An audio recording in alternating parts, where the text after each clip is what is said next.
नमस्कार, यो एभिन्यूज खबरको संकेत हो र तपाईं अहिले एभिन्यूज@7 मा हुनुहुन्छ। म गौतम रेग्मी। म प्रभा थापा। प्रारम्भमा मूल खबर। वैशाख 25 गतेपछि लकडाउन केही खुकुलो बनाउने सरकारको तयारी, मोडालिटीको बारेमा छलफल गरिँदै। भोलि पनि उच्च स्तरीय समन्वय समितिको बैठक छ।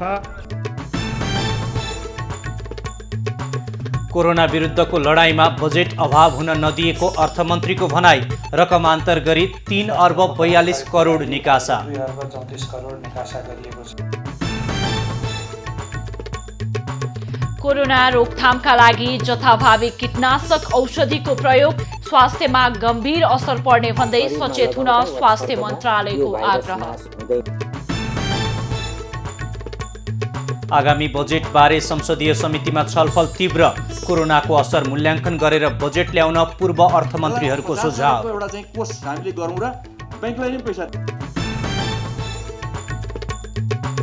प्रधानमन्त्री ओली र नेकपा अध्यक्ष दाहालबीच भेटवार्ता, स्थायी कमिटीमा पेश गर्ने प्रस्ताव तयार गर्ने जिम्मा दाहाल र पौडेललाई।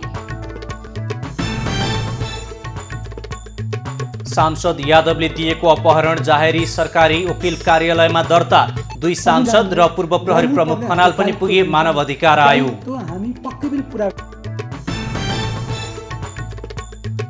र विश्वभर कोरोना संक्रमितको संख्या 36 लाख नजिक, 2,48,000 भन्दा बढीको मृत्यु।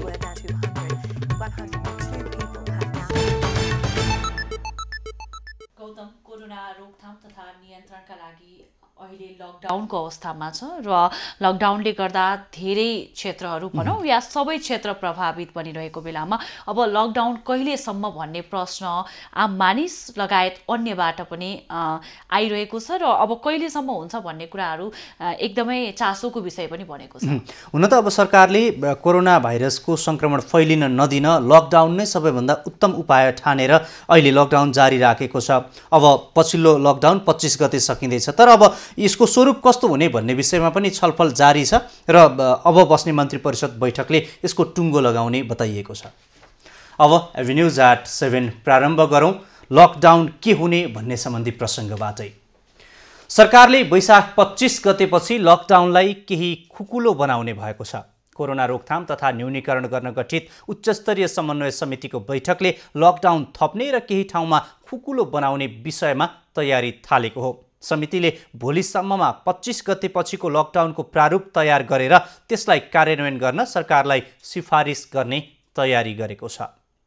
अब 25 गतेपछिको स्थितिमा कसरी अगाडि बढ्नुपर्छ भन्ने खालको एउटा समीक्षात्मक बैठक अहिले सम्पन्न भएको छ। भोलि पनि उच्च स्तरीय समन्वय समितिको बैठक छ र त्यसले एउटा निष्कर्षमा एउटा प्रारूपको रूपमा भोलि पुग्नेछ। समितिले गृह मन्त्रालय, अर्थ मन्त्रालय र स्वास्थ्य मन्त्रालयलाई लकडाउनको मोडालिटी कस्तो बनाउने भनेर खाका तयार गरी भोलिको बैठकमा पेश गर्न आग्रह गरेको छ। समितिले प्रदेशदेखि स्थानीय तहसम्मको विवरण समेत अध्ययनका लागि मगाएको छ।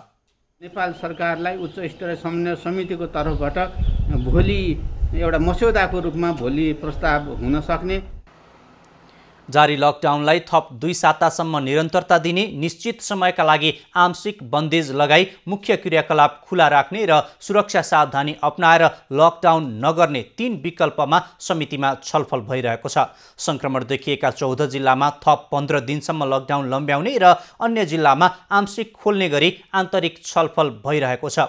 संक्रमण जोखिमका आधारमा उच्च जोखिम क्षेत्रलाई रातो, आंशिक जोखिम क्षेत्रलाई पहेँलो र न्यून जोखिम क्षेत्रलाई हरियो गरी 3 क्षेत्रमा 77 जिल्लालाई छुट्याइएको छ।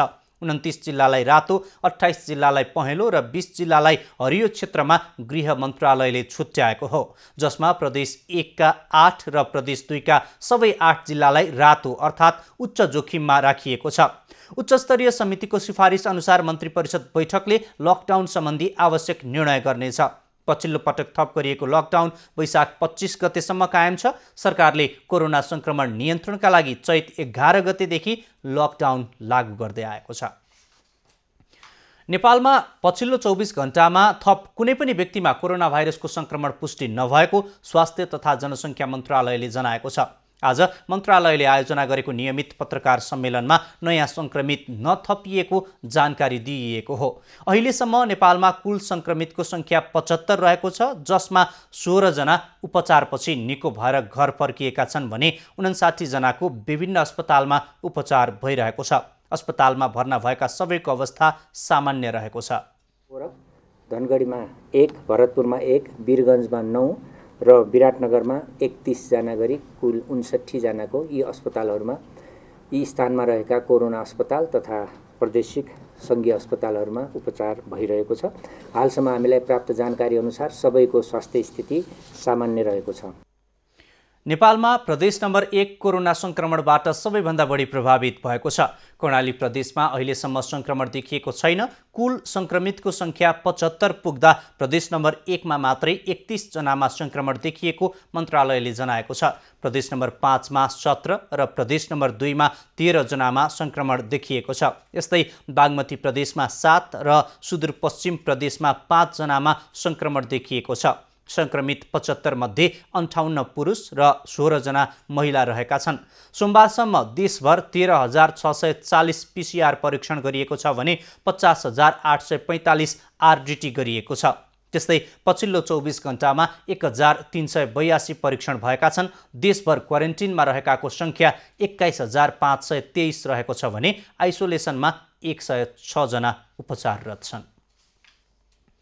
कोरोना भाइरस सङ्क्रमणको महामारी विरुद्ध लड्न सरकारले 3 अर्ब 42 करोड रुपियाँ बराबरको बजेट रकमान्तर गरी खर्च गरेको छ। सङ्घीय संसद प्रतिनिधि सभा अन्तर्गतको अर्थ समितिको आजको बैठकमा अर्थमन्त्री डाक्टर युवराज खतिवडाले सरकारले स्वास्थ्य सामग्री खरिद र स्वास्थ्य जनशक्ति परिचालनमा उक्त रकम खर्च गरेको जानकारी दिएका हुन्। मन्त्रालयले 1 अर्ब 8 करोड रुपियाँ र रक्षा मन्त्रालयलाई 2 अर्ब 34 करोड रुपियाँ रकमान्तर गरी निकासा गरिएको मन्त्री खतिवडाले जानकारी दिए। अर्थमन्त्री खतिवडाले कोरोना विरुद्धको लडाईँमा बजेट अभाव हुन नदिएको पनि बताए। 1 अर्ब 8 करोड जति रुपियाँ स्वास्थ्य मन्त्रालयलाई उपलब्ध गराइएको छ। त्यसै गरी यो रक्षा मन्त्रालय मार्फत कोरोना रोकथाम र नियन्त्रणको लागि चाहिने स्वास्थ्य उपकरण खरिदको लागि रु 2 अर्ब 34 करोड निकासा गरिएको छ। नेपाल सरकारले नै यो कोरोना सङ्क्रमणसँग सम्बन्धित खर्च गर्नुपर्ने गरी खर्च गर्न सकिने गरी निर्माण गरेको कोषमा आफूले 50 करोड रुपियाँ राखेको हो। लकडाउन लम्बिँदै जाँदा सरकारको खर्चमा समेत प्रभाव परेको मन्त्री खतिवडाले समितिलाई जानकारी गराए। चैत मसान्तसम्म कुल चालुतर्फको खर्च वार्षिक लक्ष्यमा करिब 51% अर्थात् 4 खर्ब 88 करोड रुपियाँ खर्च भएको छ। भन्सार नाकाबाट मासिक लक्ष्यको 1/4 मात्रै राजस्व सङ्कलन भएको र भन्सार मूल्य विवृद्धि कर अन्तशुल्क असुली सबैमा कमी आएको उनको भनाइ थियो। मन्त्री खतिवडाले कोरोना भाइरस रोकथाम कोषमा अहिलेसम्म 2 अर्ब 20 करोड रुपियाँ जम्मा भएको र सो रकम राष्ट्रिय योजना आयोगका उपाध्यक्षको संयोजनमा सिफारिस भएअनुसार उद्धार र स्वास्थ्य उपचारसँग सम्बन्धित क्षेत्रमा खर्च गर्न प्रयोग गरिएको पनि बताए। कोरोना नियन्त्रणका लागि अन्तर्राष्ट्रिय सहायता परिचालनमा करिब 1.5 खर्ब रुपियाँ प्रतिबद्धता पाएको पनि उनले जानकारी दिएका छन्। सङ्घीय संसद प्रतिनिधि सभा अन्तर्गतको अर्थ समितिले आगामी वर्षको बजेट तयारीका विषयमा विज्ञहरूसँग परामर्श जारी राखेको छ। सोही क्रममा समितिले आज पूर्व अर्थमन्त्रीसँग राय लिएको छ। छलफलमा पूर्व प्रधानमन्त्री डाक्टर बाबुराम भट्टराईले कोरोना सङ्क्रमणले अर्थतन्त्रमा कति असर पार्यो भन्ने विषयमा अध्ययन गरेर बजेटको मोडालिटी परिवर्तन गर्न सुझाव दिए। ठिक ढङ्गले चाहिँ प्रत्येक वर्ष चाहिँ हामीले खर्च गर्न सकिरहेको छैनौँ, वेस्टेज पनि भइरहेको छ। यसको निम्ति चाहिँ सायद यहाँकै पालामा कति बेला हो हामीले यो सार्वजनिक खर्च पुनर्लाभन आयोग एउटा गठन गरेर त्यसको प्रतिवेदन आएको पनि हो, तर त्यो सार्वजनिक भएको छैन, फाटाफुट्टा आएको छ। मैले सुनेअनुसार त्यहाँ राम्रै सुझावहरू दिएको छ भन्ने पनि छ। त्यसो भएको हुनाले त्यसलाई चाहिँ लागू गरेर जाँदा राम्रो भयो। उनले विकास खर्च बढ्न नसक्नुको विषयमा सार्वजनिक खर्च पुनरावलोकन आयोगले दिएको सुझावलाई कार्यान्वयन गर्नुपर्ने पनि बताए। त्यस्तै पूर्व अर्थमन्त्री डाक्टर सुरेन्द्र पाण्डे र ज्ञानेन्द्र बहादुर कार्कीले कोरोना भाइरसको प्रभावबाट क्षेत्रगत रूपमा कति नोक्सानी हुन्छ भन्ने अध्ययन गरेर बजेट निर्माण गर्नुपर्ने आवश्यकता औल्याए।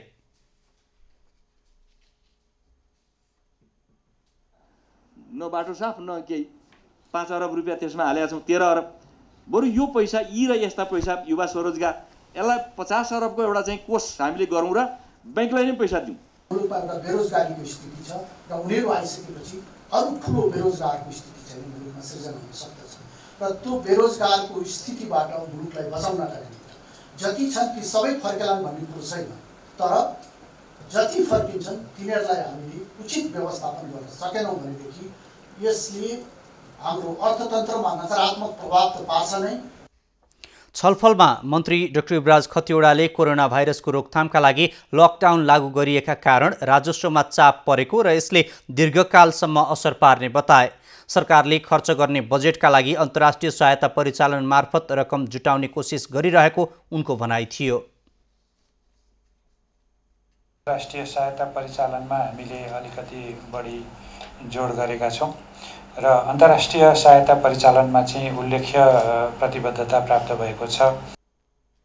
बाहिरबाट स्वदेश फर्कने नागरिक र देशभित्र बेरोजगार भएकाको लागि व्यवस्थापन गर्न कोष निर्माण गर्ने र ब्याङ्क मार्फत कर्जा दिने व्यवस्था गर्ने गरी बजेट ल्याउनु पर्नेमा बैठकमा सहभागी सांसदहरूले जोड दिए।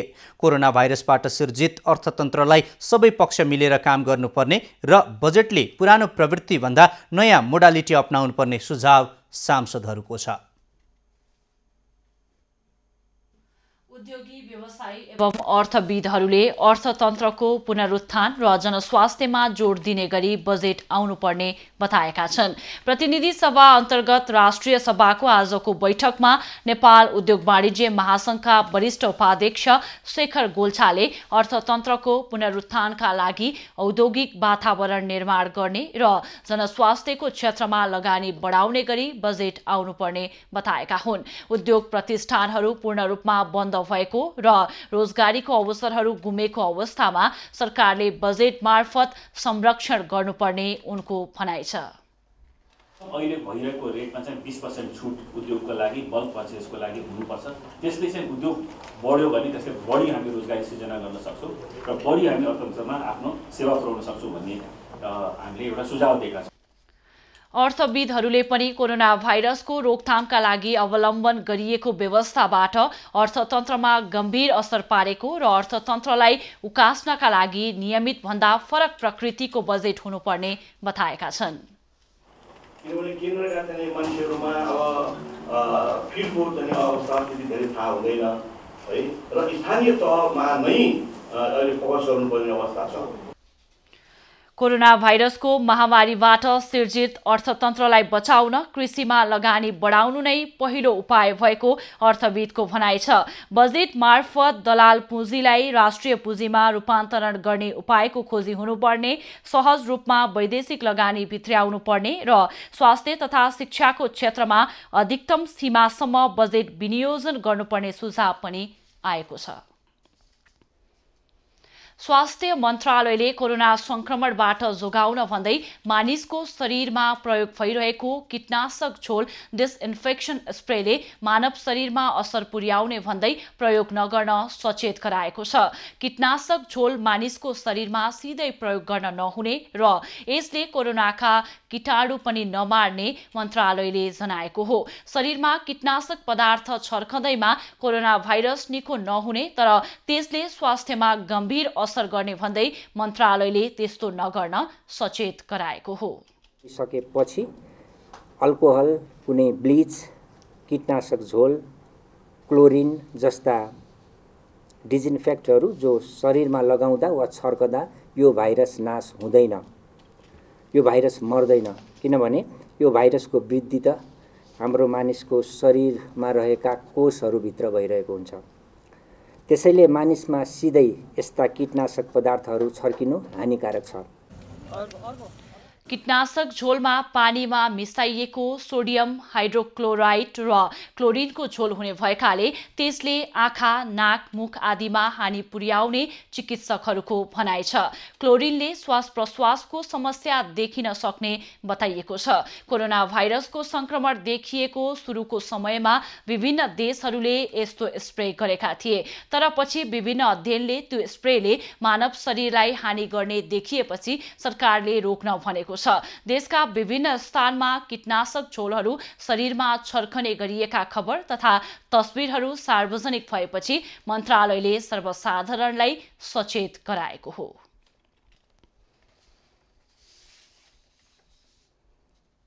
कोरोना भाइरसका कारण विश्वभर संक्रमित हुनेको संख्या 35,88,000 नाघेको छ। संक्रमणबाट 2,48,000 भन्दा बढीको मृत्यु भएको छ।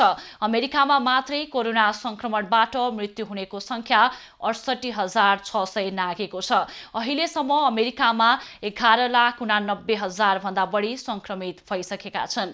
संक्रमणबाट इटलीमा 28,800, बेलायतमा 28,400, स्पेनमा 25,200, फ्रान्समा 24,800 भन्दा बढीको ज्यान गइसकेको छ।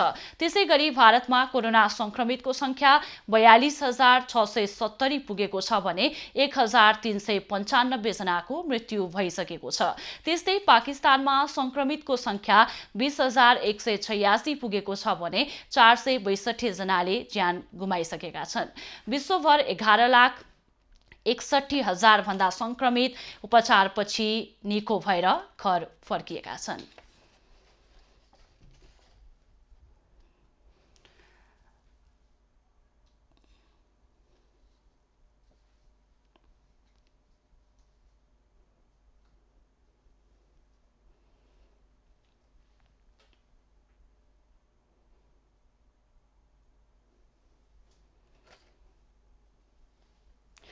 दर्शकवृन्द, विश्वव्यापी महामारीको रूप लिइसकेको कोरोना भाइरसका कारण अहिलेसम्म विश्वभर संक्रमित हुनेको संख्या 35,88,000 नागिसकेको छ र हामीले हरेक खबर बुलेटिनमा के छ विभिन्न जिल्ला लगायत विभिन्न देशको बारेमा अपडेटहरू गराइरहेका छौँ। र यतिखेर बेलायतबाट सञ्चारकर्मी थानेश्वर सापकोटा हाम्रो प्रत्यक्ष सम्पर्कमा जोडिनु भएको छ।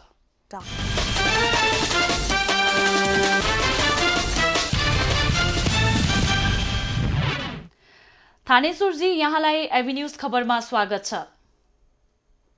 प्रभाजी, बेलायतको पछिल्लो अवस्था के छ यो विषयमा हामीलाई बताइदिनुहोस् न। बेलायतमा एक हप्ता यतादेखि अलिकति संक्रमितहरूको संख्यामा थोरै घटेको छ। मृत्यु हुने संख्या पनि थोरै घटेको छ। जस्तो कि तपाईँहरूले सुनिरहनु भएको थियो 1-1.5 हप्ता अघिसम्म 800,000 को हाराहारीमा मृत्यु संख्या बढिरहेको थियो। अहिले घटेर 300-400 मा पुगेको छ र यो संख्या सम्भवतः अहिलेको रिपोर्ट अनुसार जसरी घट्दैछ केही हप्ताभित्रमा थोरै न्यून हुने सम्भावना चाहिँ छ अहिले बेलायतमा। अब हामीले नेपालीको कुरा गर्ने हो भने बेलायतमा अन्य देशको तुलनामा सबैभन्दा धेरै नेपालीको मृत्यु भएको देश। अहिले के छ, नेपालीहरू कतिजना संक्रमित छन्, कतिको अवस्था गम्भीर रहेको छ, यो विषयमा केही जानकारी छ यहाँसँग? गौतमजी, जस्तो संक्रमितहरूको संख्या एक्ज्याक्टली बाहिर आउँदैन बेलायतमा नेपालीहरूको, र अहिलेसम्म आधिकारिक रिपोर्ट अनुसार 49 जना नेपालीहरूको मृत्यु भइरहेको छ। त्यसमा 3 दर्जन जति पूर्व आर्मी गोर्खा आर्मीहरू हुनुहुन्छ र अधिकांशको उमेर हेर्ने हो भने ओभर 50-55 त्यस्तो देखिन्छ, 60 ओभर देखिन्छ। र सामान्यतया यहाँ सम्पर्क गर्दाखेरि साथीभाइहरूसँग अथवा नेपाली कम्युनिटीसँग सम्पर्क गर्दाखेरि नआएको डेटा बाहिर अलि बढी छ। कमसेकम 70 भन्दा माथि मान्छेहरू मरेको अनुमान छ। 49 जना आधिकारिक हो र त्यसबाहेक करिब 20-25 जना अरू मान्छेहरूको मृत्यु भएको छ नेपालीहरू समुदायबाट। बेलायतमा के छ, देश लकडाउनको अवस्थामा छ के कस्तो छ त्यो विषयमा, र दैनिकीहरू के कसरी बितिरहेको छ यो विषयमा के छ? बेलायतमा लकडाउन भनेर भनिएको छ, तर यस्तो खाले लकडाउन जस्तो नेपालमा भनिएको छ सबै घरभित्र बस्नुपर्ने, बाहिर ननिस्किने, पुलिसहरूले एकदम टाइट गर्ने अथवा सरकारी संयन्त्रहरूले धेरै टाइट गर्ने, त्यस्तो चाहिँ छैन। लकडाउन भनेर मान्छेहरू घरभित्रै हुनुहुन्छ र केही सामान्य अति जरुरी कामको लागि बाहिर निस्किने मान्छेहरू हुनुहुन्छ। त्यो बाहिर निस्किने मान्छेहरूलाई त्यति धेरै दबाब, घरभित्रै बस्नु दबाब दिएको छैन र केही सर्ट एन्ड फर्मुलाहरू गभर्मेन्टले दिएको छ। यस्तो यो डिस्टेन्समा त्यो डिस्टेन्समा अथवा यतिजना हिँड्न मिल्ने भनेको छ। र दैनिक उपभोग्यका सामानहरू खरिद गर्नको लागि सुपर मार्केटहरू, पसलहरू, इसेन्सियल चिजहरू जुन दैनिक चाहिने वस्तुहरू हो त्यसको लागि मार्केटहरू खुलिरहेका छन् र त्यसको लागि सर्टेन रुल्सहरू अप्नाइएको छ। जस्तो 2 मिटर डिस्टेन्समा उभिएर जानुपर्ने, लाइन बस्नुपर्ने, त्यस्ता कुराहरू छ यहाँ अहिले। त्यसले केही सर्टेन सहरहरूमा सङ्क्रमणको सङ्ख्या घटाएको छ। अब टोटल देशमा त नहेरौँ, तर केही सहरहरूमा सङ्क्रमित हुनेहरूको सङ्ख्या घटेको छ यो सुरु भएपछि। इटली, स्पेन, फ्रान्समा अब लकडाउन केही खुकुलो बनाउने, कतिपय देशहरूमा त सार्वजनिक यातायात पनि सञ्चालन गर्न दिने, भलै त्यहाँ सार्वजनिक यातायातमा यात्रा गर्नेले मास्क चाहिँ लगाउनु पर्ने भनिएको छ। बेलायतमा अहिले नै सङ्क्रमण फैलिरहेको दर हेर्ने हो भने अब केही सहज बन्दै जाने सार्वजनिक सेवाहरू त्यस्तो अनुमान गर्न सकिन्छ? जस्तो यातायातका कुरा हेर्दाखेरि यहाँ जस्तो अलि टाढा धेरै लामो दूरीका यातायातहरूमा यहाँ एउटा प्रहरीको छुट्टै सेवा छ। त्यो सेवाले धेरै इन्क्वायरी गरिसकेपछि, यसलाई ट्रान्सपोर्ट पुलिसले इन्क्वायरी गरिसकेपछि एकदम जरुरी काममा ट्राभल गर्न दिने व्यवस्था गरिरहेको छ। म पनि आज अलिकति दूरीमै 150 किलोमिटरको दूरीमा पुगेर फर्केँ। स्थिति सामान्य छ र लकडाउन खोल्ने कुरा कस्तो छ भने यिनीहरूको डिस्कसन चलिरहेछ, सरकारमा बस्ने र प्रतिपक्षीहरूको बिचमा डिस्कसन चलिरहेछ। सम्भवतः 2 हप्ता भित्रमा यिनीहरूले अलि धेरै हेरिसकेपछि, रिजल्टहरू हेरिसकेपछि अब चेक गर्ने यो पोजिटिभ नेगेटिभ चेक गर्ने प्रक्रिया अझै बढिरहेको छ। यो हेरिसकेपछि सम्भवतः 2 हप्ताभित्रमा केही डिसिजन आउन सक्छ सरकारबाट। बेलायतमा जुन संक्रमितको संख्या लगायत नेपालीहरूको अवस्थाको कुरा पनि यहाँले गर्नुभयो। देश लकडाउन भनौँ या विश्व नै यतिखेर सबै ठाउँहरू प्रभावित भएको छ कोरोना भाइरसका कारण। यतिखेर चाहिँ एनआरएनए को कुरा पनि हामी जोडिहालौँ, लगायत अन्य सम्बन्धित निकायहरूले चाहिँ के कसरी त्यहाँ सहयोग गरिरहेका छन्, के कस्तो कामहरू अगाडि बढाइरहेका छन्, यस विषयमा के छ? प्रभाजी, यसमा मैले पटक पटक लेखि पनि रहेको छु अखबारहरूमा अथवा अनलाइनहरूमा। एनआरएनएका कुरा र अरू गैर सरकारी यहाँ भएका सङ्घ संस्था, नेपाली कम्युनिटीसँग सम्बन्धित सङ्घ संस्थाहरू अनि प्रत्यक्ष रूपमा नेपाल सरकार अन्तर्गतको एउटा नियोग राजदूतावासका विषयमा पटक पटक लेखिरहेको छु। केही कुराहरू बेलायतको स्थितिमा हेर्दाखेरि केही कुराहरू अलि नमिले जस्तो देखिन्छ र कम्युनिकेसन इरर जस्तो देखिन्छ तीनटा चिजहरूमा। जस्तो नेपाल सरकार, एनआरएनए र अरू संस्थाहरू, सामाजिक संस्थाहरूको बिचमा कम्युनिकेसन ग्याप चाहिँ देखिन्छ। तर सामान्य रूपमा यिनीहरूको तीनटै क्षेत्रबाट कामहरू चाहिँ भइरहेको छ। सहयोग सङ्कलन गर्ने, सहयोग आवश्यक परेको ठाउँमा सहयोग पुर्याइदिने, त्यस्ता कामहरू चाहिँ चलिरहेको छ। जस्तो केही मान्छेहरू, कागजपत्र नभएका मान्छेहरू र काम नहुने मान्छेहरूलाई पर्ने समस्या, विद्यार्थीहरूलाई पर्ने समस्यामा संस्थाहरू, सामाजिक संस्थाहरू, दूतावास र एनआरएनएले काम गरिरहेकै छन्। तर कम्युनिकेसन चाहिँ अलिकति तीनटै निकायमा कम्युनिकेसन चाहिँ ग्याप छ। यहाँ केही समय अगाडि त्यहाँ परीक्षाका लागि गएका केही 100को सङ्ख्यामा विद्यार्थीहरू अलपत्र परे नेपालीहरू भन्ने खबर थियो। अहिले उनीहरूको उद्धार भएर उनीहरू सुरक्षित रूपमा बसिरहेका छन् कि अझै पनि उनीहरूलाई अलि असहज अवस्था छ कि, यो विषयमा तपाईँले केही जानकारी पाउनु भएको छ? गौतमजी, विद्यार्थीहरू भनेको हामी कहाँ 375 सायद 375 विद्यार्थीहरू आइडेन्टिफाई हुनुभएको छ। उहाँहरू परीक्षाको लागि नभएर उहाँहरू स्टडी गर्न आउनु भएको। अब परीक्षाको लागि कुरा गर्दा यहाँ केही डक्टरहरू हुनुहुन्छ, जस्तो यहाँको एउटा मेडिकल परिषदको परीक्षा दिन आउनु भएका डक्टरहरू हुनुहुन्छ। उहाँहरू लकडाउनमा छन् भन्ने धेरै चर्चा चल्यो पहिला। उहाँहरूले रिक्वेस्ट पनि गर्नुभएको छ नेपाल सरकारसँग। त्यो कस्तो भने मैले यसको बारेमा पनि एउटा आर्टिकल लेखिसकेको छु। उहाँहरू नेपाल सरकारको मेडिकल काउन्सिल जस्तो एउटा काउन्सिल हुन्छ, यहाँ पनि काम गर्न अनुमतिको लागि, डक्टर सर्टिफिकेट अप्रुभ गर्नको लागि एउटा काउन्सिल छ। त्यो काउन्सिलको इक्जाम दिन यहाँ आउनु भएको हो र त्यो इक्जाम पास गर्नुभयो भने उहाँहरू यहीँ काम गरेर बस्नुहुन्छ। जो अहिले नेपालका विभिन्न स्वास्थ्य सेवासँग सम्बन्धित निकायहरूमा काम गरिरहनु भएका डक्टरहरू हुनुहुन्छ 19 जना। मैले केही यहाँका साथीभाइहरूसँग सोद्धाखेरि उहाँहरू सम्बन्धित सुरक्षित ठाउँमा सेल्टरमै हुनुहुन्छ। उहाँहरूलाई केही पनि भएको छैन, तर नेपाल फर्किन अहिले स्थिति छैन। उहाँहरू इक्जाम दिएर कतिले इक्जाम दिन पाउनुभयो, कतिले इक्जाम दिन पनि पाउनु भएन, कति इक्जाम दिएर अहिले यो बिचमा रिजल्ट निस्किसक्यो, पास पनि भइसक्नु भएको छ र सम्भवतः उहाँहरू अब वर्क परमिटको लागि प्रयास गर्दै हुनुहुन्छ डाक्टरको हकमा चाहिँ। थानेश्वरजी, धेरै धेरै धन्यवाद कुराकानीका लागि। हामी फेरि बेलायतको पछिल्लो अवस्थाको बारेमा आगामी दिनमा यहाँसँग कुराकानी गर्नेछौँ। अहिलेलाई धन्यवाद। उहाँ हुनुहुन्थ्यो बेलायतबाट सञ्चारकर्मी थानेश्वर सापकोटा। हामीले बेलायतमा कोरोना भाइरस सङ्क्रमणको पछिल्लो अवस्था, त्यहाँ रहेका नेपालीको अवस्था लगायतका विषयमा कुराकानी गऱ्यौँ। प्रभा र गौतम, बेलायतमा अहिलेसम्म 28,400 जनाको मृत्यु भइसकेको छ भने सङ्क्रमितको सङ्ख्या पनि केही हप्ताको तुलनामा अहिले कमी आएको भनेर जानकारी दिँदै हुनुहुन्थ्यो। गौतम, विश्व नै कोरोनाका कारण आक्रान्त बनेको छ र जताततै कोरोनाको चर्चा रहेको छ। हुन त नेपालमा पनि सङ्क्रमितको सङ्ख्या दिनौदिन बढिरहेको छ र नेपालमा पनि चर्चा त कोरोनाकै छ, तर अहिले कोरोनाको चर्चाभन्दा पनि बढी नेकपाभित्रको राजनीतिक विवादको चर्चाले जुन चर्चा पाएको छ त्यो चाहिँ माथि नै रहेको छ।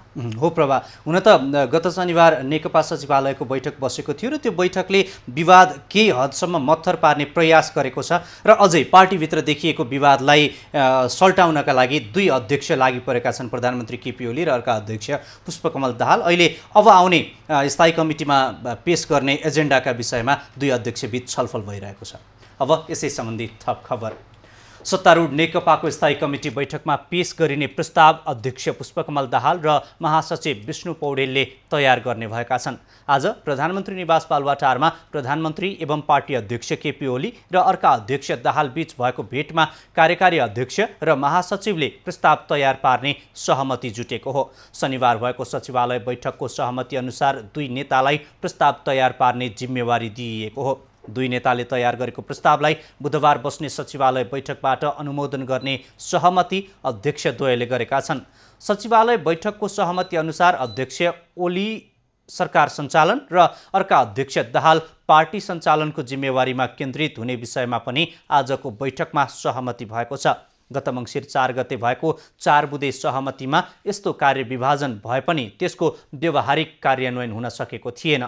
पार्टीको मार्गनिर्देशनमा सरकार सञ्चालन गर्ने र उपाध्यक्ष वामदेव गौतमलाई उपयुक्त समयमा प्रतिनिधि सभा सदस्य बनाउने अघिल्लो सचिवालय बैठकको निर्णय स्थायी कमिटीबाट अनुमोदन गराउने नेकपाको तयारी छ।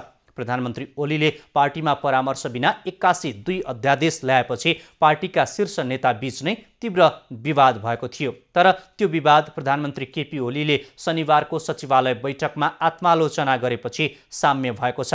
यद्यपि असन्तुष्ट माधव नेपाल पक्षले विगतका कमजोरी सच्याउँदै पार्टी र सरकारलाई विधिसम्मत सञ्चालनका लागि प्रधानमन्त्री केपी ओलीबाटै भरपर्दो ठोस प्रस्ताव आउनुपर्ने माग गरेको छ। राजनीतिमा लागेको जो कोही व्यक्तिमा पनि शक्तिमा पुग्ने चाहना हुन्छ, जुन स्वाभाविक पनि हो। तर व्यक्ति सत्ताको कति भोको हुन्छ भन्ने उदाहरण चाहिँ नेकपाका उपाध्यक्ष वामदेव गौतमले राम्रैसँग पेश गरेका छन्। सत्ता बाहिर रहँदा कति छटपटी हुन्छ भन्ने राम्रो उदाहरण बनेका छन् नेकपा नेता वामदेव गौतम।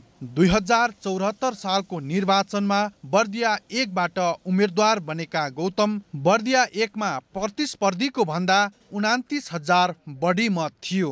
अर्थात् सबैभन्दा सुरक्षित निर्वाचन क्षेत्रमा उम्मेदवार बनेका गौतम नराम्रोसँग पराजित भए। नितान्त आफू अलोकप्रिय भएर पराजित गौतमले त्यसको दोष भने आफ्नै पार्टीभित्रका नेतालाई दिए। प्रधानमन्त्री बन्ने सपना देखेका गौतम निर्वाचन हारेपछि तिल मिलाएर पार्टीभित्रको सन्तुलनमा खेल्न थाले। त्यसलाई मत्थर पार्न प्रधानमन्त्री केपी ओलीले सुरुमा प्रतिनिधि सभामा ल्याउने आश्वासन पनि दिए। त्यसपछि फुरुङ्ग परेका गौतम निर्वाचन लड्न कहिले डोल्पा, कहिले पर्सा, कहिले काठमाडौँ त कहिले कास्की पुगे, त्यो पनि उधारैमा। अहिले डोल्पा पुगेका छन् गौतम। निर्वाचित जनप्रतिनिधिलाई हटाएर आफू उठ्ने वामदेवको चर्चाले जनप्रतिनिधिहरूलाई नै विवादमा पारिदियो। सांसद बन्ने बनाउने चर्चा केही दिन बन्द भए पनि गौतमले पार्टीभित्र चलखेल बन्द भने गरेका थिएनन्। त्यसबीचमा गौतमलाई राष्ट्रिय सभा सदस्य बनाउने प्रस्ताव सचिवालय बैठकमा पुग्यो। तर गौतमले राष्ट्रिय सभा सदस्य पनि प्रधानमन्त्री बन्न पाउने गरी संविधान संशोधनको असान्दर्भिक माग अघि सारेर त्यो चर्चा पनि त्यसै चलायो। त्यसबीचमा उनलाई शान्त बनाउन पार्टी विधानमै नभएको उपाध्यक्ष पद दियो। निर्वाचन हारेका वामदेव कहिले सांसद, कहिले उपप्रधानमन्त्री, कहिले प्रधानमन्त्री बन्दै आए, उधारोमै भए पनि। जब प्रधानमन्त्री ओलीले विवादास्पद 2 वटा अध्यादेश ल्याए, वामदेव प्रधानमन्त्री बन्ने चर्चा फेरि सुरु भएको छ। अध्यादेश काण्डमा पनि वामदेव एकै ठाउँमा उभिन सकेनन्। लामो राजनीतिक इतिहास बोकेको र स्थापित नेताको यो लैबरी शैलीलाई कसैले रुचाएका छैनन्। निकै सुरक्षित मानिएको निर्वाचन क्षेत्रबाट पनि चुनाव हारेका गौतमका लागि फेरि चुनाव जित्नु त्यति सजिलो छैन। पार्टीमा उनी शक्तिशाली भए पनि जनतामा उनको छवि राम्रो छैन। यसले वामदेव गौतम फेरि पनि उधारैमा सांसद र प्रधानमन्त्री त बन्ने छैनन् भन्ने जिज्ञासा सबैतिर छ। जिल्ला सरकारी वकिल कार्यालय काठमाडौँले सांसद डाक्टर सुरेन्द्र यादवको अपहरण सम्बन्धी निवेदन दर्ता गरेको छ। सांसद डाक्टर यादवले आफूलाई अपहरण गरेको भन्दै सांसदहरू महेश बस्नेत र कृष्णकुमार श्रेष्ठ तथा पूर्व आइजिपी सर्वेन्द्र खनाल विरुद्ध दिएको निवेदन दर्ता गरेको हो। यसअघि अध्ययनका लागि केही समय चाहिने भन्दै सरकारी वकिलको कार्यालयले उजुरी लिएको थिएन। प्रहरीले जाहेरी लिन नमानेपछि कानुन अनुसार जाहेरी दर्ता भएको कार्यालयले जनाएको छ। विषयमा चाहिँ मैले चाहिँ अध्ययन गरेर मात्रै भन्न सक्छु। अहिले चाहिँ इमिडिएट त्यो विषयमा चाहिँ तपाईँलाई मैले चाहिँ अहिले चाहिँ मैले केही भन्न सक्दिनँ। अहिले चाहिँ मलाई अध्ययन गर्ने समय चाहिन्छ मैले भनेको हो। सरकारी वकिल कार्यालयमा दर्ता भएको उजुरी आवश्यक कारबाहीका लागि प्रहरीमा पठाउनु पर्ने कानुनी प्रावधान अनुसार उजुरी प्रहरीकोमा पठाइनेछ। मुलुकी फौजदारी कार्यविधि संहिता 2074 को दफा 5 मा जाहेरी दरखास्त वा सूचना प्रहरीले दर्ता नगरे सरकारी वकिलको कार्यालयमा उजुरी गर्न सकिने व्यवस्था छ र उजुरी प्राप्त भएपछि सम्बन्धित सरकारी वकिलको कार्यालयले त्यसको अभिलेख राखेर जाहेरी दरखास्त वा सूचना आवश्यक कारबाहीका लागि सम्बन्धित प्रहरी कार्यालयमा पठाउनु पर्ने व्यवस्था छ। यसअघि डाक्टर यादव लगायतका नेताहरू सरकारी वकिलको कार्यालय पुगे पनि निवेदन दर्ता भएको थिएन। प्रहरी र सरकारी वकिलको कार्यालयले निवेदन दर्ता नगरेपछि डाक्टर यादवले राष्ट्रिय मानवाधिकार आयोगमा उजुरी दिएका थिए। सांसदहरू महेश बस्नेत, कृष्णकुमार श्रेष्ठ र पूर्व प्रहरी प्रमुख सर्वेन्द्र खनालले डाक्टर बाबुराम भट्टराईको योजनामा आफूहरूलाई फसाउन खोजिएको भन्दै राष्ट्रिय मानवाधिकार आयोगमा उजुरी दर्ता गरेका छन्। आयोगको कार्यालयमा उजुरी दिँदै उनीहरूले पूर्व प्रधानमन्त्री डाक्टर भट्टराईको योजनामा आफूहरूमाथि अपहरणको आरोप लगाउँदै फसाउन खोजिएको दावी गरेका हुन्। जनता समाजवादी पार्टीका सांसद डाक्टर सुरेन्द्र यादवले आफूलाई अपहरण गरेको भन्दै उजुरी दिएपछि उनीहरूले यस्तो बताएका हुन्। उहाँहरूले निवेदन दिएर बाहिर जुन ढङ्गले गलत प्रचार गर्नुभयो त्यस पछाडि अनि हामी पनि बसेर छलफल गर्दाखेरि चाहिँ हामीले पनि यो कुरा दिनुपर्छ। यदि हामीले यो कुरा दिएनौँ भने हामीमाथि अन्याय हुन्छ भन्ने अनुभूति गरेर आज चाहिँ हामी यो सम्मानित आयोगमा आएका छौँ। त्यो तथ्य छिटोभन्दा छिटो हामी हाम्रो जीवनमा हामी चाहिँ एकदमै स्वच्छ छवि भएका व्यक्ति हौँ हामी तीनैजना। त्यस कारणले यो हामीलाई आशा छ यो जुन मानव अधिकार आयोगको जुन अहिलेसम्मको काम कर्तव्य यहाँहरूले गरेको निष्पक्षताबाट हामी चाहिँ एकदमै अन्तभन्दा हामीलाई यहीँ न्याय मिल्छ भन्ने हिसाबले मान्यज्यूहरूको समक्ष हामी आएका छौँ। किन यस्तो हजुर किन मेरो मुभमेन्टमा रेस्ट्रिक्सन कहीँ पनि छैन होला। मेरो मानव अधिकारको हनन हाम्रो भएको छ, मेरो भएको छ, हाम्रो सबैको भएको छ। मेरा केटाकेटीहरूको साइकोलोजिकल टर्चर भएको छ भन्ने निवेदन बुझ्दै आयोगका सदस्य प्रकाश ओस्तीले संविधानले दिएको दायराभित्र रहेर घटनाको अनुसन्धान गरिने बताए।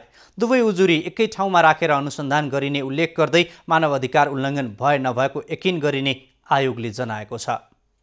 उल्लङ्घन भयो कि भएन, भएको भए कोबाट भयो अथवा कसरी भयो, किन भयो र अनि त्यो पुनर्स्थापना कसरी गर्ने त्यति मात्रै हेर्ने हो हामीले। अरू हामी क्षेत्राधिकार छैन। ढुक्क के हुनुहोस् भन्दा नि यसमा नि कानुनले संविधानले गर्नुपर्ने हाम्रो दायित्व जुन छ नि त्यो दायित्व हामी पक्कै पनि पुरा गर्छौँ। यसअघि आफूलाई अपहरण गरेको भन्दै सांसद डाक्टर यादवले वैशाख 18 गते आयोगमा उजुरी दिएका थिए। काठमाडौँबाट गएका सांसदहरू बस्नेत र श्रेष्ठ तथा पूर्व आइजिपी खनालले यादवलाई वैशाख 10 गते काठमाडौँ ल्याएका थिए। यसअघि महानगरीय प्रहरी परिसरमा यादवले उजुरी दिन खोजे पनि उजुरी लिन अस्वीकार गरिएको थियो। सिराहाको मिर्चैयामा लकडाउनका कारण समस्यामा परेकाहरूलाई राहत वितरण गर्ने क्रममा झडप भएको छ। मिर्चैया नगरपालिका साथ फुलबडियामा आज स्थानीय बासी र प्रहरी बीच झडप भएको छ। झडपका क्रममा 4 जना स्थानीय घाइते भएका छन्। उनीहरूको स्थानीय स्वास्थ्य संस्थामा उपचार भइरहेको छ। राहत वितरण भइरहेका बेला स्थानीयहरूले राहत लिनेको सूचीमा धनीको नाम समावेश भएको भन्दै राहत वितरणमा अवरोध गर्न थाले थालेपछि झडप भएको हो। झडपका क्रममा प्रहरीले भिडलाई तितर-बितर पार्न केही राउन्ड हवाई फायर समेत गरेको छ। स्थिति नियन्त्रणमा लिन 6 राउन्ड अश्रु ग्यास प्रहार गरिएको प्रहरीको भनाइ छ। मिर्चैया 7 का वडा अध्यक्ष रामकुमार यादवले राहत पाउनेको सूचीमा आफ्ना आसेपासेको नाम मात्रै समावेश गरेको असन्तुष्टको आरोप छ।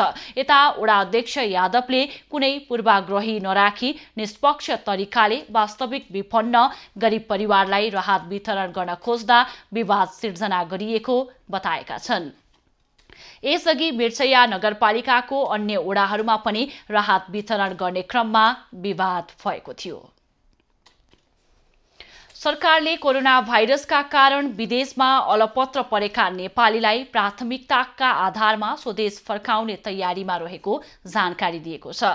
आज श्रम रोजगार पत्रकार समूहले गरेको छलफलमा परराष्ट्र मन्त्री प्रदीप गेवालीले कोरोना भाइरसका कारण रोजगारी गुमाएर तथा भिसा सकिएर विभिन्न कारणले समस्यामा परेर अलपत्र परेका नेपाली नागरिकलाई स्वदेश फर्काउन सरकारले तयारी थालेको जानकारी दिएका हुन्। मन्त्री गेवालीले जोखिम नहुने ढंगबाट सरकारले योजना बनाएर उद्धारको तयारी थाल्ने पनि स्पष्ट पारे। तर अहिले अन्तर्राष्ट्रिय उडानहरू बन्द भएको कारणले उहाँहरू स्वदेश फर्किन सक्ने अवस्था छैन। भिसा सकिएकै कारणले, करार अवधि सकिएकै कारणले उहाँहरूलाई कुनै कानुनी झमेला नपरोस् भन्नका निम्ति हामीले उहाँहरूलाई आग्रह गर्यौं। ती देशहरूले तुरुन्तै त्यसलाई रेस्पोन्स गर्नुभयो। अरु मन्त्री गेवालीले नेपालीलाई फर्काउने विषयमा अध्ययन गर्न परराष्ट्र मन्त्रालयको नेतृत्वमा सरकारवाला सहभागी रहेको टोली गठन गरिएको पनि जानकारी दिए। विदेशमा समस्यामा परेका नेपालीको तथ्याङ्क संकलन सुरु भइसकेको, तत्कालै ल्याउनु पर्नेको हकमा प्राथमिकताको आधार छुट्याइएको र आवश्यक प्रबन्ध मिलाएर स्वदेश फिर्ता गरिने मन्त्री गेवालीको भनाइ छ। विदेशी भूमिमा रोजीरोटी गुमाएका नेपालीलाई खान तथा कोरोना संक्रमण भएकालाई उपचार गर्न सरकारले सम्बन्धित मुलुकसँग कूटनीतिक पहल गरिएको पनि उनले बताएका छन्। सम्बन्धित देशका सरकारसँग नेपालीलाई थप सहजीकरणका लागि आग्रह गरिएको पनि मन्त्री गेवालीले स्पष्ट पारे। होटल संघ नेपाल हानले होटल व्यवसायीका समस्या सम्बोधन नभए भयावह अवस्था आउन सक्ने चेतावनी दिएको छ। 6 महिनासम्म होटल बन्द गर्ने गरी गरेको निर्णयप्रति सरकारले असहमति जनाएपछि हानले यस्तो चेतावनी दिएको हो। श्रम मन्त्रालयमा आज भएको छलफलमा हानका प्रतिनिधिले होटल व्यवसायीहरूको समस्यामा आँखा चिम्लेर बसे अन्य क्षेत्रमा पनि आगो सल्किन सक्ने चेतावनी दिए। सही इमान्दारपूर्वकबाट सम्बोधन गरिएमा ठुलो समस्या हुँदैन, तर यसलाई चाहिँ आँखा चिम्लेर बस्यो भने यो भयावह रूप आउन सक्छ। यो समस्या होटल मात्र होइन कि अन्य क्षेत्रमा पनि यो सल्किन सक्छ। यसलाई समयमै नै सरकार र चाहिँ सम्बन्ध वर्गले चाहिँ यसलाई चाहिँ ध्यान दिएर यसलाई सम्बोधन गर्ने तरिका लाग्नुपर्छ भन्ने हाम्रो भनाइ छ। आइतबार हानले 6 महिना होटल व्यवसाय बन्द गरी श्रमिकहरूलाई 12.5% तलब दिने र त्यसमा असहमति जनाए कामदार नै कटौती गर्ने निर्णय गरेको थियो। हानको उक्त निर्णयप्रति असहमति जनाउँदै श्रम मन्त्रालयले छलफल गरेको हो। व्यवसायी र श्रमिकहरू दुवै पक्षलाई राहत पुग्ने गरी सहमति जुटाउने प्रयास मन्त्रालयले गरिरहेको छ। अर्को बैठक वैशाख 29 गते बस्ने भएको छ।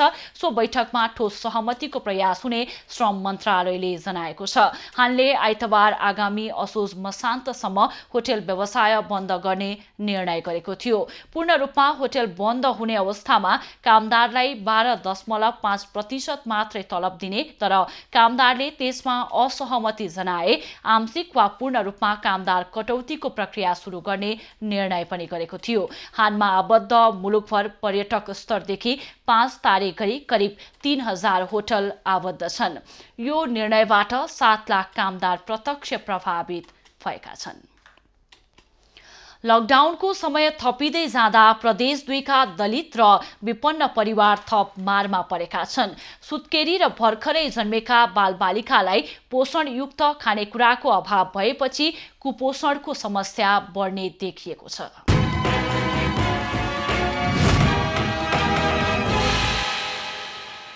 प्रदेश 2 मा लकडाउनका बीच सुत्केरी भएका मध्ये अधिकांशले पेटभरि खान पाएका छैनन्। पोसिलो खानेकुरा चाहिने सुत्केरी र गर्भवतीले सामान्य दाल भात पनि खान पाएका छैनन्। प्रदेश सरकार र स्थानीय तहहरूले वितरण गरेको दाल, चामल, तेल, नुन र आलु सबै विपन्न बस्तीसम्म पुग्न सकेको छैन। खाइ लागि कामो धन्दा नलगी छै से काम धन्दा के खबाई। स्थानीय सरकारले लकडाउनका समयमा छाक टार्न मुस्किल भइरहेका व्यक्तिलाई राशन मात्र वितरण गरिरहँदा गर्भवती, सुत्केरी तथा नवजात शिशुलाई समस्या भएको छ। राहत स्वरूप राशन समेत नपुगेका ठाउँका गर्भवती र सुत्केरी पीडित बन्दै आएका छन्। में जाय छी दवाई करे त लड़का सबके हाथ छुबे न करे के कोरोना वायरस ढुक गेल। भाग आइबा से भगाइए दैय हमरा सब। लकडाउनका बीच सुत्केरी भएका मध्ये हुने खानेको घरमा जन्मिएको बच्चा र सुत्केरी आमाले उचित स्याहारका साथै पोसिलो खानेकुरा खाइरहे पनि गरिब विपन्न परिवारका सुत्केरीको बेहाल छ। की समस्या हो ये अखन बंदी से? बंदी कर देले है अखन तारी तो सबके समस्या है। खाइला पुगबे न करी बन्दी कर देले ही त। पोषण र खोपको अभाव झेलेर हुर्केका बालबालिकामा रक्त अल्पताका साथै अपाङ्गताको सम्भावना उच्च रहने स्वास्थ्य कर्मीहरू बताउँछन्। लकडाउनले गर्भवती, सुत्केरी र 5 वर्ष मुनिका बालबालिकामा कुपोषणको उच्च जोखिममा परेको उनीहरूको भनाइ छ। लकडाउनमा जुन यो खाद्य सामग्री पाउन पक्कै पनि पहिलाभन्दा असहज छ। त्यसले गर्दाखेरि विशेष गरेर सुत्केरी अनि 5 वर्ष मुनिका बालबालिकाहरूको स्वास्थ्यमा पोषणको हिसाबले असर पर्न सक्छ। त्यसमा पनि विशेष गरेर जसको पहिलादेखि नै पोषणको अवस्था नर्मल थिएन भनौँ न, अब जो ग्रिन जोनमा थिएन, उनीहरूमा चाहिँ कुपोषण बढ्ने र त्यस कारणले गर्दाखेरि आउन सक्ने जुन कम्प्लिकेसनहरू हुन्छ, खतराहरू हुन्छ, झन् बढ्ने सम्भावना हुन्छ।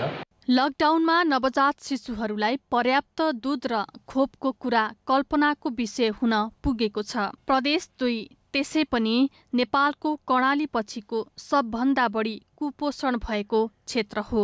यहाँका 6 महिनादेखि 59 महिनासम्मका बालबालिका मध्ये 49% रक्त अल्पता रहेको सरकारी तथ्याङ्क छ। एभिन्यूज खबरका लागि महोत्तरीबाट कमलेश मण्डलको रिपोर्ट।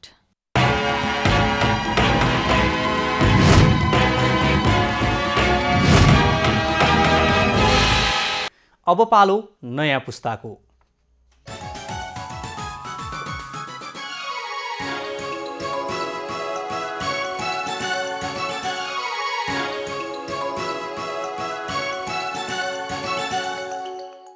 नमस्ते, नयाँ पुस्तामा तपाईलाई स्वागत छ।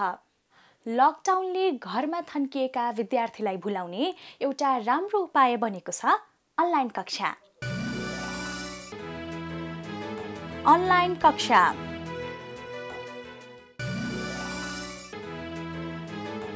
घर छ अझै टाढा। सुर्खेतमा अनलाइन कक्षा सुरु भएको छ। यसको फाइदा बालबालिकाले कसरी लिइरहेका छन् त? चीनमा कोरोना भाइरस फैलिएको कुरा फागुनतिरै थाहा पाउनु भएको वीरेन्द्रनगर सुर्खेतकी प्रमिसा सेजवाल यसरी बन्दाबन्दीमा बस्नु पर्ला भन्ने सोच्नु भएको थिएन। कोरोनाले सबलाई त्रसित बनाएको छ। विद्यालय बन्द छन्, बजार सुनसान छ। 1 महिनादेखि घरमै बस्दै आउनु भएको उहाँले नियमित विद्यालयको पढाइ भने छोड्नु भएको छैन। 9 कक्षाको परीक्षा दिएपछि लकडाउनका कारण विद्यालय खुलेन, तर अहिले विद्यालयले सञ्चालन गरेको अनलाइन कक्षा प्रमिसाका लागि प्रभावकारी भएको छ। कसरी समय काट्ने भन्ने कुरा हामीलाई निकै सताएको थियो, तर अहिले हाम्रो स्कुलले अनलाइन सिस्टमबाट पढ्ने व्यवस्था ल्याएपछि हामीलाई निकै सजिलो भएको छ र हामीले आफ्नो पढाइलाई पनि एकदम राम्रो तरिकाले निरन्तरता दिन पाइरहेका छौँ। लामो बन्दको कारण पढ्ने बानी बिर्सिरहेका बेला यसले तृष्णा पाठकलाई पनि व्यस्त बनाएको छ। सधैँ कक्षा कोठामा पढिरहनुभन्दा अनलाइन कक्षा फरक विषय हो। शिक्षकले पढाउनुहुन्छ, विद्यार्थीले नबुझेका कुरा अनलाइनमै सोध्नुहुन्छ। महेन्द्रनगरको स्टार स्कुल र सुर्खेतको चिल्ड्रेन प्याराडाइज स्कुलले संयुक्त कक्षा सञ्चालन गरेका हुन्। यसबाट नयाँ सर र साथीहरूसँग परिचय भएको छ।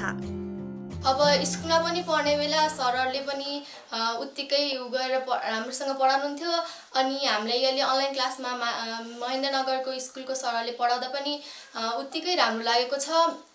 दुवै स्कुल र अनलाइन क्लासमा पढ्दा मलाई उस्तै ठिकै लागेको। अनलाइन कक्षाले खाली समयको सदुपयोग भएको छ, पढ्ने बानीमा जाँगर थपिएको छ र कोर्स नसकिने चिन्ता पनि हटेको छ। जोखिम रहित प्रविधिको प्रयोगबाट पढ्न पाउँदा कक्षा 10 पढ्ने समीप आचार्य दङ्ग हुनुहुन्छ। अब स्कुलमा बसेर पढ्दा चाहिँ अझै सरहरूको अगाडि नै बस्न पाउँदा झन् राम्ररी बुझिन्छ। अनलाइन क्लास चाहिँ एकदमै राम्रो हुन्छ, टिचरहरूले पढाएको पनि राम्रोसँग बुझिन्छ। यो चाहिँ एकदम इफेक्टिभ लाग्यो मलाई चाहिँ। अभिभावकको सहयोगमा जुम क्लाउड मिटिङ एप्सबाट अहिले कक्षा 10 पढ्ने 24 जना पढिरहनु भएको छ। बिहान 8 बजेदेखि 10 बजेसम्म कम्प्युटर, अङ्ग्रेजी, विज्ञान तथा दिउँसो 3 बजेदेखि 5 बजेसम्म सामाजिक, नेपाली र गणित पढाइ हुने गरेको छ।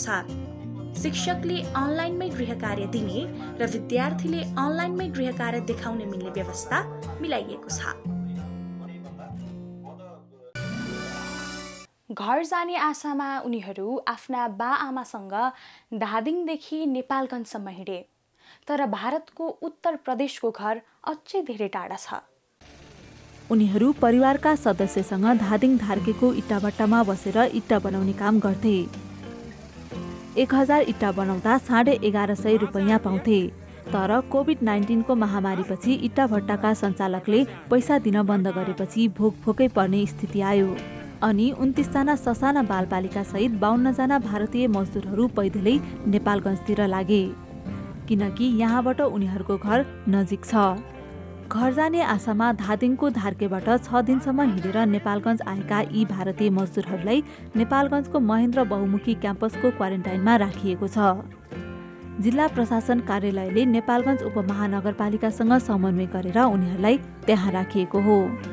उनीहरूको घर भारतको लखिमपुर खिरी नेपालगञ्जबाट 120 किलोमिटर टाढा छ, तर त्यहाँ पुग्न अझै कति दिन लाग्छ चौहान परिवारलाई पनि थाहा छैन।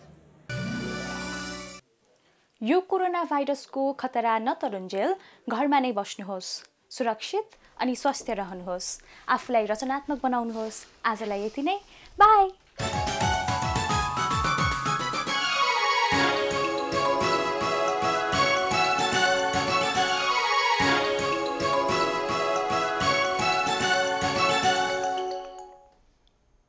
अहिलेलाई खबरको क्रम यति नै। एभिन्यूज खबरका यी सहित अन्य विस्तृत खबरका लागि www.avenews.tv लगइन गर्न सक्नुहुनेछ। युट्युब, फेसबुक र ट्विटरमा पनि हामीलाई फलो गर्न सकिनेछ। खबर भित्रको खबरका लागि हेर्दै रहनुहोला एभिन्यूज खबर। नमस्कार।